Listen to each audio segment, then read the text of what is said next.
Khan has a belt fetish. It's getting expensive and it's getting bad.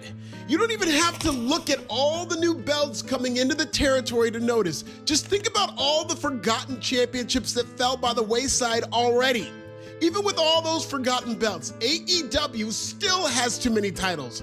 In fact, using an average price of $3,500 per belt on Belts by Dan, AEW has spent $63,000 on the championship titles that they're either not using, haven't announced, or on the verge of canceling. AEW's problem with belts is magnified by the fact that the promotion is still just one brand. They have the roster for a brand split, but Dynamite and Collision do not have exclusive rosters, no exclusive world championships. And despite all that bloat, Tony Khan refuses to stop making new straps. It's belt inflation in the championship economy like we've never seen. And if Belts by Dan gets arthritis, you'll know why. Today, we're gonna talk about all the forgotten belts of AEW and why the participation trophy era has manifested itself into a wrestling company. We're also gonna talk about what championships haven't even debuted yet and why they might incentivize AEW to keep hiring old wrestlers. Subscribe and Nyanja.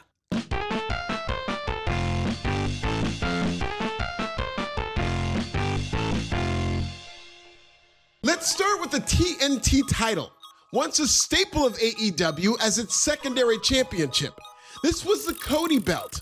Cody Rhodes won the TNT title time and again, 3 times to be exact, after being banned from competing for a world title. As a result, whenever Cody was TNT champion, he felt like a lineal world champion of sorts. In addition to Cody Rhodes, Miro, Wardlow, and the late great Brody Lee elevated the TNT championship. But today, the belt lost its luster. The TNT Championship is a microcosm of WBD. It might as well be the Cartoon Network Championship. If you want to see the strength of schedule for the TNT title, look no further than this promo from former TNT champion Daniel Garcia, who buried himself in a talkie-talk. Congratulations! Who hasn't beat Daniel Garcia? The TNT title came in all types of different colors. Cody donned the red belt before he disappeared. Wardlow wore the black and gold belt, then he disappeared. Miro wore the white belt, then he disappeared. Jack Perry won the blacksmith belt, then he disappeared. Scorpio Sky won the gold belt, then he disappeared for 658 days. It's like the damn thing is cursed. In AEW, TNT stands for They're Not There.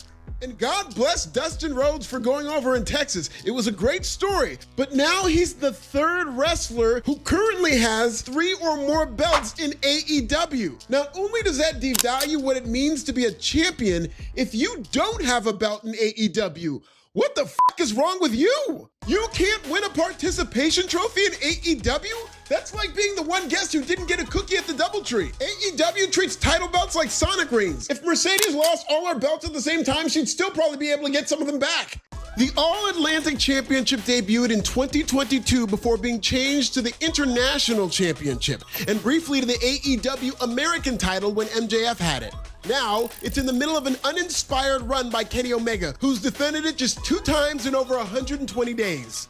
Fellow meaningless champion Kazuchika Okada faced Omega in a winner-take-all match at All In Texas, creating a new unified champion, which means AEW will finally merge 2 unnecessary titles into one, right?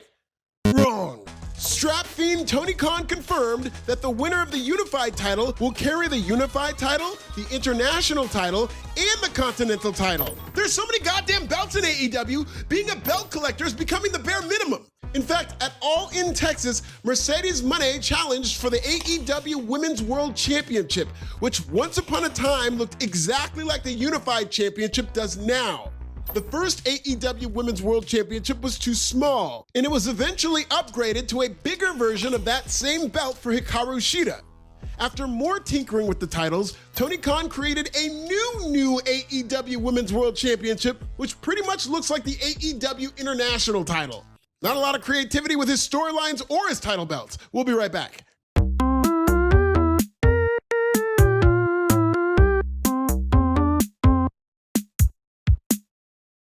The FTW Championship helped Ricky Starks and Hook get over. It was always an unsanctioned title, so in white-ass AEW, it was more or less a second-class championship that AEW mostly passed around among black talent. The unofficial championship was retired by Hook. The Trios Championships are never really in the mix in AEW, but back when the Acclaimed was white hot, before they got beat for no damn reason, they carried around the pink scissors belts, fully equipped with actual scissors at the end of the strap. See, now that's creative. Unfortunately, Tony Khan is allergic to creativity, and this run ended well before it should have. Not only did the Acclaimed prematurely lose their tag team titles, their run as Trios champions went asunder. And at one point, Bullet Club Gold were each carrying around 3 Trios belts per person. That's 9 belts total. Nobody's career was helped by the Trios titles, by the way.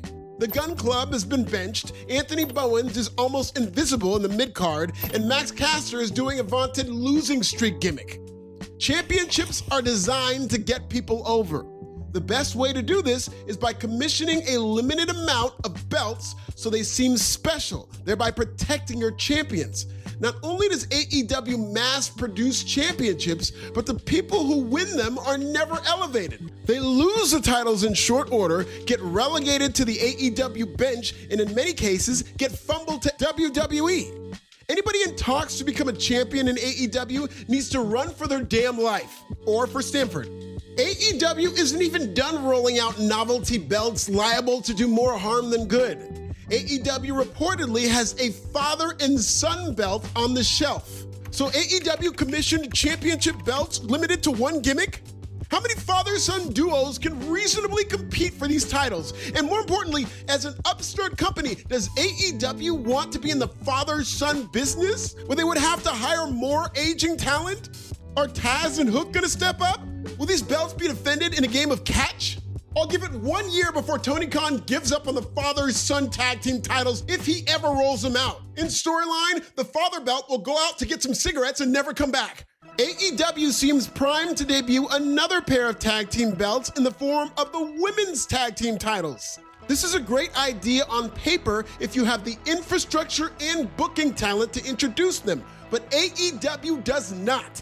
AEW has enough of a problem regularly showcasing women's wrestling across the entire product. Now I'm supposed to believe they're gonna make room for women's tag team wrestling? How?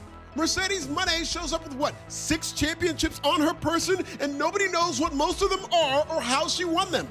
Tony Khan has ADHD when it comes to championship belts.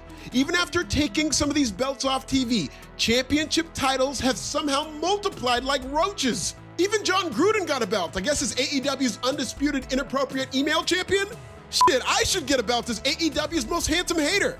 Pretty soon, everybody's gonna be belted up, which is ironic because AEW's most important championship is the one that was hidden in a briefcase for months and therefore it's most forgotten.